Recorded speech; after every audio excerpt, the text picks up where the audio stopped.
Welcome to Tickle.life's podcast, and I'm your host, Gaia Morrissette.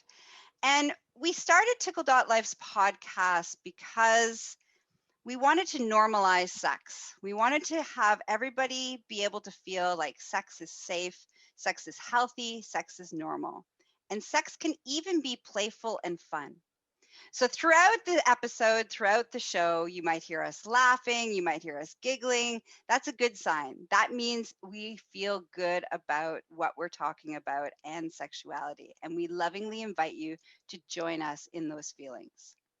So, my guest today, which I'm super, super stoked and excited to have a conversation with, we're going to talk about opening up their relationship, having a conversation with their husband about how do we open up our relationship, going from monogamy to non-monogamy.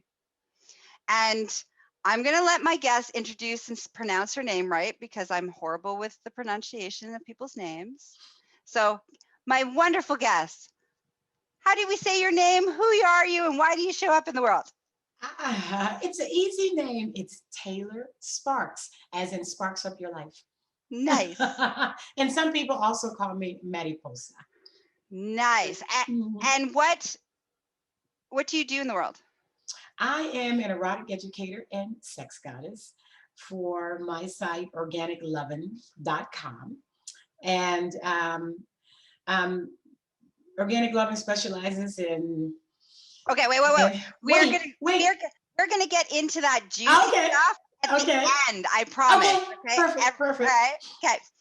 So, first question I want to ask you is, what is your superpower? I'm a sex goddess. that is my superpower. I am a sex goddess. And what does that mean when you say you're a sex goddess? A sex goddess is a woman who enjoys every single aspect about sex, even the things that she does not indulge in. She believes that sex is healing on both the giving and receiving side. Beautiful. Okay. My superpower is also sex goddess. Yes. But I would say one of my other superpowers, I have many of them. One of my other superpowers would have to be inspiration, the ability to inspire others around me. Wonderful. I like that. Okay, so let's talk about your story. So where are we starting? Well, 12 years into the marriage. So I was married at this point. I'm about to tell you the story. We had been married 12 years, monogamously. Everything was fine and wonderful and great. We had moved from Massachusetts down to North Carolina and had a horrific transition. You know, his mom passed, his jobs were terrible. We ran out of money, yada, yada, yada. Then we got back on our feet after a few years and money was doing well. And a group in North Carolina, somehow I found them on Facebook or something, was going to hedonism resort in Negril, Jamaica. And I had heard all the stories about Hedo. Okay, so let's take a moment for our audience to understand that Hedo in Jamaica is an alternative lifestyle. There's many different types of lifestyles that participate at Hedo, but it's an alternative lifestyle. Yes. Swinging, open sexuality, nudism, BDSM, gay, all the things. It's a very open, free experience. Okay. Exactly. And they have a nude side and a prude side. The prude side is where you wear your bathing suit. The nude side is where you wear nothing. Yes. So I had always heard about it, never could afford to go. And now we were at that point where we had the money. I said, we should go. And my husband was like, we're not like those people. We're not going down there, because all the stories he heard were from single men who had went down there. They were talking about the blowjob, competitions and the eating pussy competition. They were like, oh, no, we're not doing that. But I wanted to go. I'm like, we've been raising these kids. We don't do anything. I want to go. And we thought about this.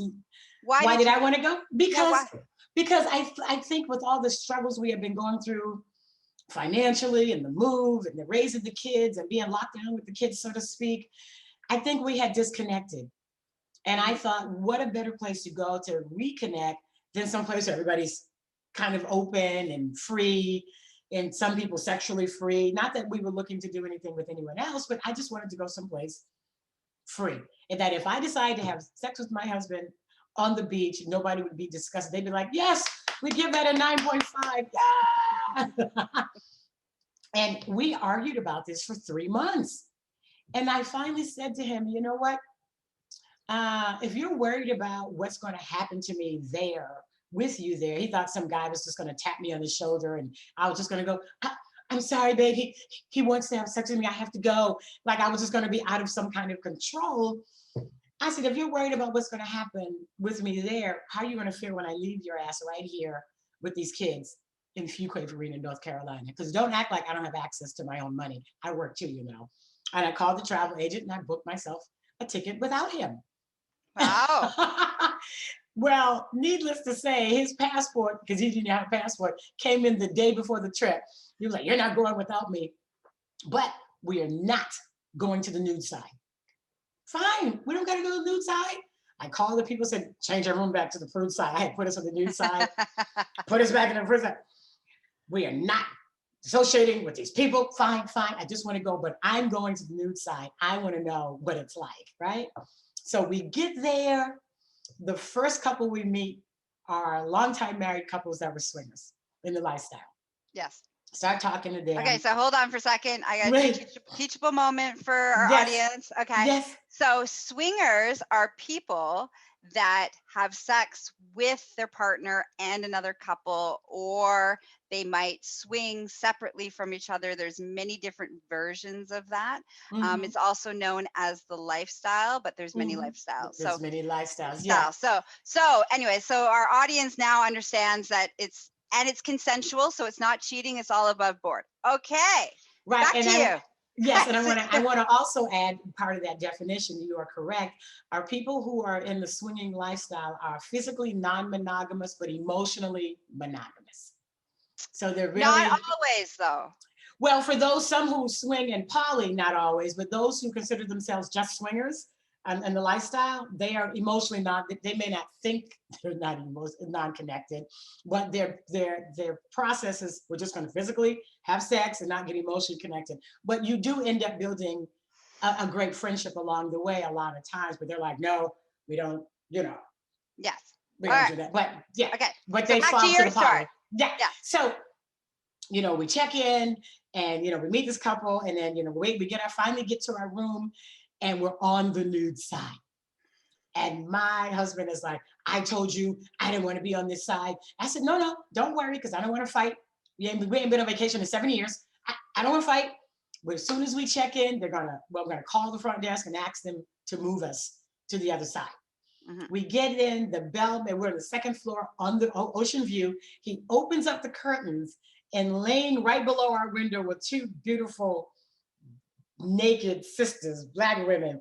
And my husband looked at him and went, well, you know, we don't have to. No. You said you wanted to. Well, no, I don't have to move. I don't have to go to this side. I'm like, oh, now you want to stay on the nude side.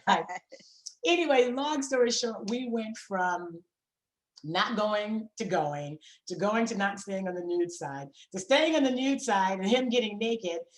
And then I had to fight to make him put clothes on to go have dinner. Because the restaurants and everything on the fruit side, I'm like, well, why can't we eat here? Because I'm not going to eat hamburgers all day. We got to go have dinner, put on some clothes. So that was our introduction to an open lifestyle, alternative lifestyle resort. And then we met all these people who were swinging and this, that, and the other. And then we decided, you know, we weren't ready for that. We didn't want to swing and have sex with others in that way. Although I was very interested in seeing him with another woman. I thought it would be a great turn on. So we go home and I started looking on the internet. Okay, hold on. I have a couple questions. So was there any jealousy that was happening? So as your husband made that transition from like, I don't want to be here, blah, blah, blah, like all the things to like let's talk a little bit about his transition. Like, how did he go from that place of like, this is like a hard no to like, now once he saw the naked women, he was like, thank you. I'm I'm like, yeah, you haven't ever seen naked women in except for porn, you know. So now all these beautiful naked women are running around, and he was just like, he just kind of stopped worrying about me. He was so busy just with an eye full, and he was just like, thank you. But we've never had a jealous relationship, even in monogamy. I never, because we were in our 30s when we got married. So I never was like, you got to come home at a certain hour. I'm not concerned where you are, because I told him right at the beginning of our marriage, if you have any extra time, any extra energy, and any extra money, you go ahead and do whatever the hell you think you need to do. Mm-hmm. But you're an adult, you know, and I expect you to act like an adult. We have the family and marriage. If you bring me home so much as the common cold, I'm gonna kill you in your sleep, but you have fun. So be responsible. If you're out drinking with the fellas and you've had too much to drink, don't drive home drunk. Stay where you are. You can just call and say, babe, I'm gonna stay at, you know, Bob's house. You know, I think sometimes we get concerned that our partner is out late and they could be cheating because they're out late. We know.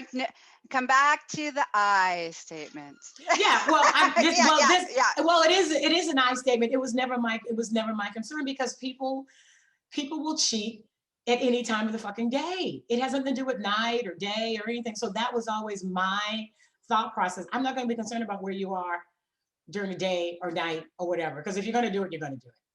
Beautiful. Okay. You know what I mean? So, but that wasn't the case. Which is beautiful. So you came. Yeah. So you come back. So we come back, and I started looking into the swinging thing. I started kind of, going through the internet. And what happened was I was actually looking up a story on Will and Jada Smith regarding them investing in their company, Carol's Daughter, and up popped these articles on their open marriage. So then I Googled the benefits of an open marriage. Mm-hmm. And up popped an article that was written by a husband from the husband's perspective, and how him and his wife were not equally matched with regards to their sex drive, or sexual pursuits, however you want to call it, where she was more highly sexual than he was. And that has been a challenge for them. And he talked about how they opened the marriage, and I thought it was brilliant. So my husband came home from work, and I'm like, go to the computer. There's an article I think you should read. Like, he's like, now? I'm like, tonight. You need to read it tonight. And we need to talk about this. So he read the article, and I said, what do you think? I think we should do this instead of the swinging thing. So in the example of their open marriage, they did everything separately. Mm-hmm. They were not swinging and swapping with couples or having threesomes with another woman or another man. They were doing everything completely separately, and they had their own rules and boundaries. So that's what I suggested that we do, because we were both traveling for work at that time, out of state. So what was his response? What he thought it was some kind of trap. You're trying to get me to confess that I want to have sex with other women. I'm not falling for this shit. No, of course I don't want to have sex with her. You are the love of my life. Why? I've never looked at another woman ever since we got married. So I'm like, this could be good. This could be, we'll set up our own rules. We'll do it our way. And we did. And our boundaries at the beginning were... Before we get into the boundaries. So, yes. So how did the shift happen between him thinking you're tricking him to... We just kept talking. Because the part of the conversation from him was, well, what are you going to do? I'm going to have sex with guys. He was like, no. I mean, what do you mean, no? He's like, I don't want you having sex with other men. I'm like, but you want to have sex with other women? Well, if you're saying I can, yes. I'm like, well, if you're fucking, I'm fucking, or nobody's fucking. Mm-hmm. So, well, what about women? I don't do women. Mm-hmm. I want men. I like dick. So how long did that process of talking about and negotiating and coming to the place that we were going to do it? Yeah. Oh, I negotiated that shit right then and there that night. We set up all the boundaries, everything. I mean, what's to think about? We're either doing it or not doing it. Let's just set up our rules and regulations and our boundaries. What's to think about? I mean, it's going to be some time before we find somebody to do this with anyway. I mean, who we're going to do it with. So we can, if if we have questions before we have that, first intimate interaction, we can talk about it then, but let's set it up now. I'm a let's do it now girl. I make decisions very quickly. And he tends to. He's a little slower than me, but I'm like, let's do it. I've done the research. So what boundaries did you choose? Oh God, girl. No family, no friends, no coworkers, no hotel staff, because we don't want to get them fired. Nobody in the entire state of North Carolina, not just the city we lived in, the whole state was off limits, right? Okay, yeah. Always be safe, right? So we would always tell each other where we were and who we were with, and preferably before we met with anybody. But if a unique situation came up and it was like, hey, I met with so-and-so, we're going to go to a club, then let me know when you get home or back to the hotel safely. Not home, because nobody ever at the house, because we still had kids at home.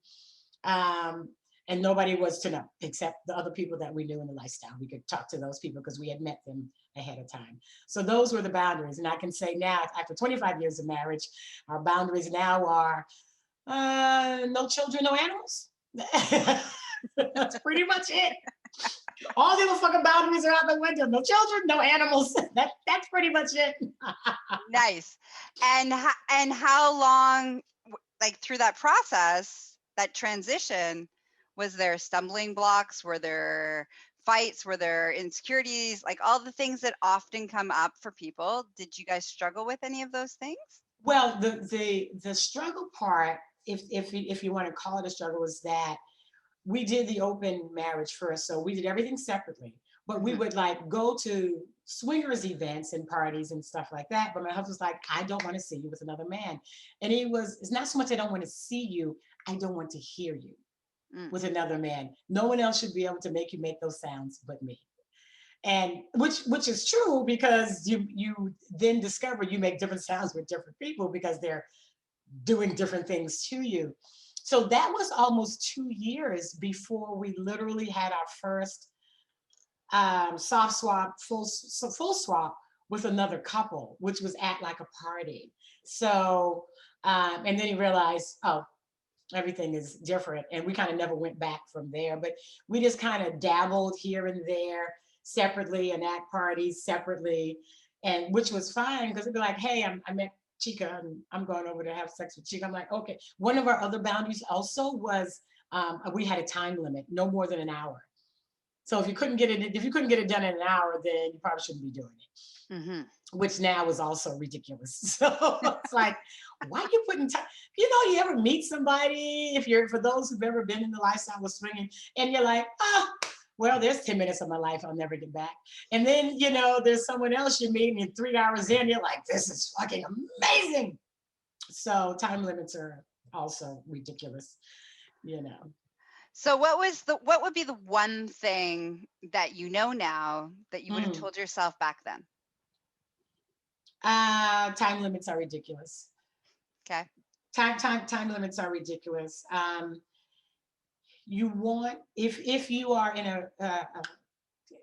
while in a relationship, I wanted my husband to have all the enjoyment he wanted to have. And I shouldn't have to kind of stand over him and limit how much enjoyment he has. I have to trust that, he's going to come back. And what I discovered along the way is, because one of the things when you talk about the insecurities, one of the insecurities we have, especially for those of us, because I've since transitioned into polyamory and kink, as well as swinging. I'm one of those multifaceted, I just like everything. That's hence the sex goddess. Sex goddess, yeah. Yeah. One of the insecurities that we have as we try as swingers to keep our emotions out of it is that somebody's going to take my husband. And what if he falls in love with that girl? And what am I going to do and then I've come to realize, you can't steal somebody that don't want to, no one can steal somebody that don't want to go. And just the opposite side of that, I can't make somebody stay that's ready to leave. There's nothing I can do if he wants to go. All the crying and screaming, because I've met, we've met, I've met people, we've seen on the news, men who've had mistresses for 20 years. And she's like, leave your man, leave your woman. No, he's got kids with her, but he won't leave. He's like, I love you. I love. We've seen women 8 months pregnant walk out on the man. So I had to, we both ended up letting that go. We had to let that go and not be concerned that we were going to leave each other because somebody spent more than 1 hour with my partner, or me with somebody else. So that was, if that was an insecurity that we both kind of shared. But another thing, if I can just say real quickly, is using our words, being truthful, because I don't want to hurt, I don't want to hurt my husband by saying, oh my God, the sex I had with Chico was so fucking hot. I don't want him to feel bad because I thoroughly enjoyed that fucking hour or 2 hours, or whatever it was. So I would play it down. Oh, it was okay. Mm-hmm. Yeah. No, I mean, it wasn't you, babe. It wasn't you. I love you.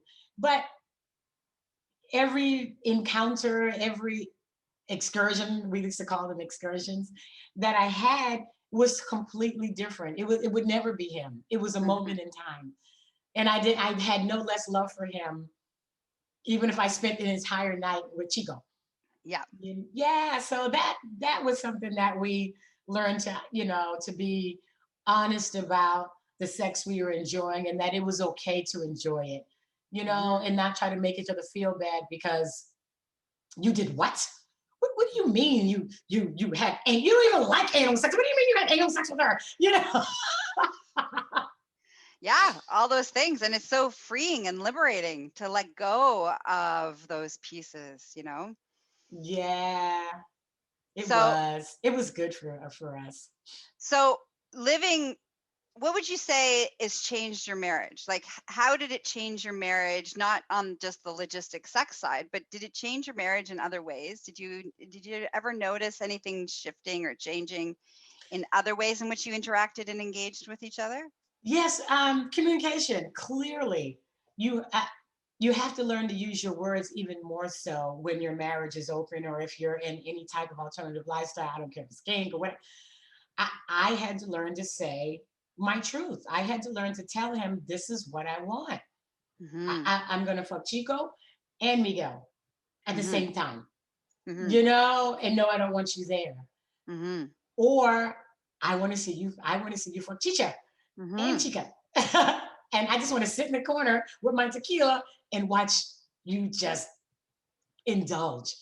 And I think one of the not rules, or rules is such a strong word, but I'm gonna say rules, too strong of a word. One of the agreements we had was, just because he or I had an emotion didn't mean we had to act upon it right then and there. So sometimes you don't know you're gonna get a trigger. Like when I saw him with a white woman for the first time, I was like, wait a minute. Now, I knew he'd been with white women. I've been with white men, but it was fun for the first 10 minutes. 30 minutes in, I'm like, I don't think I like this shit. But I didn't want to interrupt him because I had already made the agreement. So why am I gonna? So I had to hold on to myself until everything was over. And then, he's laying there in this bliss. And I didn't want to what the fuck? I can't believe. So I'm like, I had to wait till the morning. And then in the morning, I'm like, morning. Did you have fun last night, honey? Oh my God, baby. Yes, you see, I way I fucked this girl. It's great. Yeah. So I'd like to talk about something. Yeah. You can't do that anymore. I can do what anymore? You can't fuck white women anymore. What do you mean I can't fuck? What happened? You said it. I was like, no. It's not you. I recognize this is my problem. This is my issue. I have a challenge with you fucking white. I don't like it. It's too mandingo, slave, mistress shit. I don't like it. He was like, but I don't understand what I did wrong. You did nothing wrong. I don't like the feeling I get watching you. And second of all, because then I went on the roll. And second of all, I didn't even know you could fuck that long. Since when did you get all of this stamina for Becky? For the Karens in the world. I was just off the deep end. he was smart enough to realize that it was just my emotion. Yep. And so he said, so I can still fuck Black women? Yes. I can fuck Latinas? Yeah, of course. Asian women? Yes. Indian, Native American? Yes. He said, I'm good. And for the next year, he never looked at a white woman. He didn't ask. He didn't, and not that he never looked at one, but he never said, hey, babe, I want to get with Becky. He left it alone. Mm-hmm. And then I realized I needed to get over it myself. Mm-hmm. And then I'm like, okay, this is my issue, not yours. I need to stop. This is being ridiculous. All pussy's pink on the inside. So the next time we went to an event, I'm like, okay, when you find whoever, I'm just going to come and watch and see how I feel, but I think I'm good. And I did, and he did, and I was fine, and it was never an issue again. But it took a minute. Mm-hmm. Yeah, so those are some of the things, you know, I kind of learned along the way, and he learned along the way. And but the communication, just talking about stuff and realizing that, you know. And it's so beautiful. I just want to take a moment to say how beautiful it was for being able to like check in with yourself in that moment and to be like, it's like, say, okay, this is mine and not yours. Yeah. And this is what I need while I'm figuring this out is different, which is a very different place than it's your fault. You need to fix it, blah, blah, blah, in the lashing out piece. And so it's so beautiful to hear that story from that perspective of like you being able to be like, hey, I'm having some shit's happening for me. You need to hold space for me right now. You need, I don't care how crazy you think I am. You need to hold the space. Yeah. You know, but I also, this is my concept.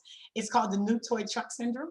Okay. All right. So I witnessed my husband and the guys I've been dating, anytime they were having sex with a new girl, they reverted back to 4-year-old boys with a new toy truck. Right? So when they get a new toy truck, they gotta open the doors, right? Right? They got to check under the hood. They got to look in the trunk. And let's not forget that new toy truck smell. And they are going to play with that truck until the fucking wheels fall off. And you're like, you don't play with me like that. They are playing because they don't think they might ever get a chance to play with that. That truck may live in fucking Spain. And they're never going to see that. Never going to see that truck again. And so I had to learn to like, oh, it's just a new toy truck syndrome. He'll get up off of her at some point because the opposite happens at some point. I'm the new toy truck and he's done. And I'm like, sorry, babe, new toy truck. I'm sure we'll be done soon. Yes. Beautiful. Okay. So how can people spend more time with you? Like, how can they spend more time learning, hanging with you, hanging out with you, and professionals? So this is where you get to drop into selling, promoting, doing all the things that are you in the world. That are me. Well, if they want to find me, I'm on my website and all social media at Organic Lovin', LOVEN, as in Nancy.com. I also do Q&A sessions for individuals, couples, quads, thruples, all of that. And a Q&A session is simply, we book some time together. We can do a half an hour, as many sessions as you like. And you can ask me anything. Because a lot of times when we're transitioning into, and I'm 25 years married and been in the swinging lifestyle community for 12 years, polyamorous for 7, and kink for 7, not only personally involved in it, but also teach in those arenas. When you're first transitioning, sometimes you're like, who am I going to talk to about these things and emotions? And sometimes you just have questions.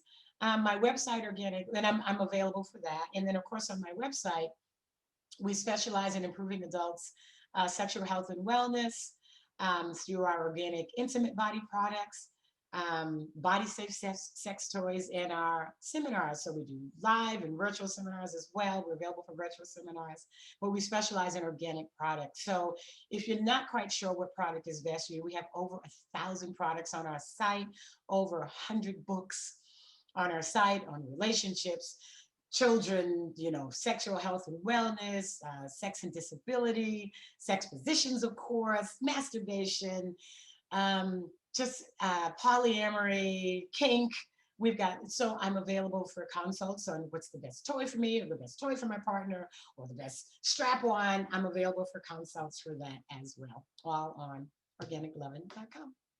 Beautiful. Beautiful.